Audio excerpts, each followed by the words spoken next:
So, und jetzt da. So, und jetzt da habe ich da die anderen Riesenlauscher da. Ne? Die schauen ein bisschen aus, ich weiß nicht, wie so. Ja, das zweite ist auch da, wie die Dudeln von einer 90-Jährigen, was?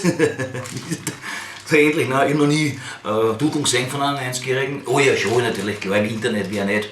So, und die werde ich jetzt ausprobieren, nicht die Dudeln, sondern die Urwascheln. Aber das ist schon eine hageligere Geschichte. Das ist schon ein bisschen komplizierter, weil da diese runde Ausnehmung da, das schaut eher aus, wie soll ich das über die. Da sind wieder meine kleinen spitzen Schweinsurwascheln, ja, wieder zu groß für das. Aber vielleicht gelingt. Oh, das tut weh. Das ist ein Scheiß. Aber ich will das schaffen, ich bin sehr ehrgeizig. Da. Ja, so, also, was hab ich mir da gekauft? Na, aber das gehört so.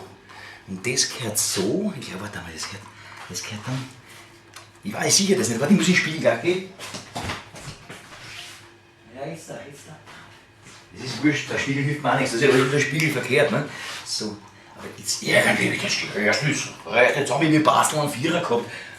Schulnote 4. So, also ganz arsch war ich auch nicht. Ja, jetzt. Bitte, was soll.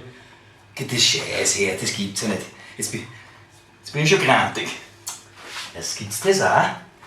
Das muss doch irgendwie. Erst für was für kleine Food-Urwascheln ist denn das gemacht worden? Das nicht auf. Da können wir es hängen.